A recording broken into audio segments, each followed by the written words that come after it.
TDP కుటుంబ సభ్యులకు party అండగా ఉంటుందన్న ఎమ్మెల్యే ఎరపతినేని. పిడుగురాళ్ల నియోజకవర్గంలోని పార్టీ సభ్యత్వం తీసుకుని రోడ్డు ప్రమాదంలో మృతి చెందిన పార్టీ క్రియాశీలక సభ్యత్వం కలిగి ఉన్న పార్టీ కార్యకర్తలు పట్టణంలోని 13వ వార్డుకు చెందిన నడికుడి శివనాగరాజు, గురజాల మండలం పులిపాడు గ్రామానికి చెందిన ఓర్సు సాంబశివరావు, గోగులపాడు గ్రామానికి చెందిన గోవిందరాజు ఎండ్రా, వీరాపురం గ్రామానికి చెందిన భీమినేని నాగమల్లేశ్వరరావు, బొల్లావుల శివనాగరాజు, మాచవరం మండలం కొత్తపాలెం గ్రామానికి చెందిన సీతయ్య, మర్రి పట్టణంలోని 1వ వార్డు చంద్రపాలెంకు చెందిన సిద్దుల బుల్లోడు, దాచేపల్లికి చెందిన అనిల్ బాబు, మాచర్ల కుటుంబ సభ్యులకు తెలుగుదేశం పార్టీ అండగా ఉండి ఇన్సూరెన్స్ రూపేణా వారి కుటుంబ సభ్యులకు ఒక్కొక్కరికి 5 లక్షల రూపాయలను, మొత్తం 8 మందికి 40 లక్షల రూపాయలను ఈరోజు పట్టణంలోని తెలుగుదేశం పార్టీ కార్యాలయం నందు ఎమ్మెల్యే ఎరపతినేని అందజేయడం జరిగింది. పార్టీ జెండా మోసే కార్యకర్త గురించి, కార్యకర్త కుటుంబ సంక్షేమం గురించి ఆలోచించే మొదటి పార్టీ తెలుగుదేశం పార్టీ అని, ఇది ప్రతి తెలుగుదేశం పార్టీ కార్యకర్త సగర్వంగా చెప్పుకునే మాట. భారతదేశంలోనే ఏ రాజకీయ పార్టీకి లేని కార్యకర్తల సంక్షేమ విభాగాన్ని ఏర్పాటు చేసి కార్యకర్తల వారి కుటుంబ సభ్యులకు సహాయ నిధిని అందజేసే పార్టీ తెలుగుదేశం పార్టీ అని ఎమ్మెల్యే ఎరపతినేని శ్రీనివాసరావు తెలిపారు. తెలుగుదేశం పార్టీ భారతదేశ చరిత్రలోనే ఒక అరుదైన కార్యకర్తల సంక్షేమ నిధి పెట్టి గౌరవ నారా లోకేష్ గారి నాయకత్వంలో సభ్యత్వం కట్టిన ప్రతి కార్యకర్త అనుకోని పరిస్థితుల్లో యాక్షన్లో చనిపోతే ఆ కుటుంబానికి 5 లక్షల రూపాయల ఆర్థికపరమైన ఆసరా కల్పించింది తెలుగుదేశం పార్టీ. ఇది భారతదేశ చరిత్రలోనే ఏ రాజకీయ పార్టీ కూడా చేయని విధంగా కూడా మనం నారా లోకేష్ గారి ఆధ్వర్యంలో మన తెలుగుదేశం పార్టీ కార్యకర్తలకి ఒక సంక్షేమ నిధి ఏర్పాటు చేసి ఈ డబ్బులు నేరుగా వారికి ఇవ్వడం జరిగింది.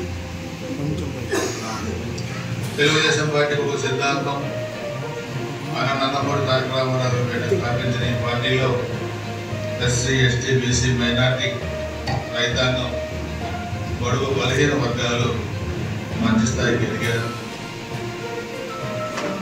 ఈరోజు ఆరోగ్యపరంగా మనం చూస్తే ముఖ్యమంత్రి గారి సహాయ నిధి నుంచి ప్రతి నెల దాదాపు 78 లక్షల నుంచి 1 కోటి రూపాయలు మా నియోజకవర్గానికి ఆరోగ్యం కోసం ముఖ్యమంత్రి గారు ఇస్తున్నారు. దాంట్లో పార్టీల కులాలు మతాలు మనం చూడలేదు, అందరికీ కూడా పేదవాళ్ళకి ఇస్తున్నాం. అదేవిధంగా ఎన్టీఆర్ బ్లడ్ బ్యాంక్ ఉంది. పేద వర్గాలకి ఆపరేషన్ అవసరమైన రక్తం కావాలంటే ఎన్టీఆర్ బ్లడ్ బ్యాంక్ ఇస్తున్నారు. క్యాన్సర్ నుంచి బాధపడితే వసంతవర్గం హాస్పిటల్, కార్యకర్తలు చనిపోతే యాక్సిడెంట్లో వాళ్ళని చదివేయడానికి ఎన్టీఆర్ ట్రస్ట్ ఉంది. తలసేమియా బాధ్యుల కోసం ఆదుకోవడానికి మేడం భువనేశ్వర్ గారు కొన్ని కోట్ల రూపాయలు ఖర్చు పెట్టి వాళ్ళని ఆదుకుంటున్నారు. ఇవన్నీ కూడా ఒక రాజకీయ పార్టీ సేవా కార్యక్రమాల్లో ఇంత ముందంజలో ఉండమనేది ఇది ఒక తెలుగుదేశం పార్టీకి సహజం. ఇది ఒక చంద్రబాబు నాయుడు గారికి, నారా లోకేష్ గారికి సహజమైన సంగతి కూడా ఏదో పార్టీ ఇస్తా ఉన్నారు మనం తీసుకుంటామని కాదు. దీనికి అంత కష్టం ఉంది.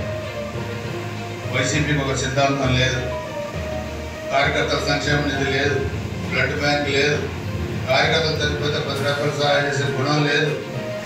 రాష్ట్రాన్ని దోసుకోవటం, పేద ప్రజలను దోసుకోవటం, రక్తాన్ని అమ్ముకొని బతికే పరిస్థితి వైసీపీ పార్టీలో ఉండేది. కాబట్టి ఈరోజు విమర్శలు చేసే దానికి కూడా మనందరం కూడా జాగ్రత్తగా ఉండి, నాయకులందరూ కూడా మేము ఒకటే చెప్తున్నాం, ఇన్ని కార్యక్రమాలు మనం చేస్తాం. దాదాపు మనం 10 నెలల్లో 2 సార్లు ఇక్కడ సీఎం రిలీఫ్ ఫండ్ నుంచి చెల్లిస్తున్నాం. దాదాపు 1 కోటి రూపాయలు ఇస్తున్నాం. 80 లక్షలు ఒక నెలకి ఇస్తున్నాం.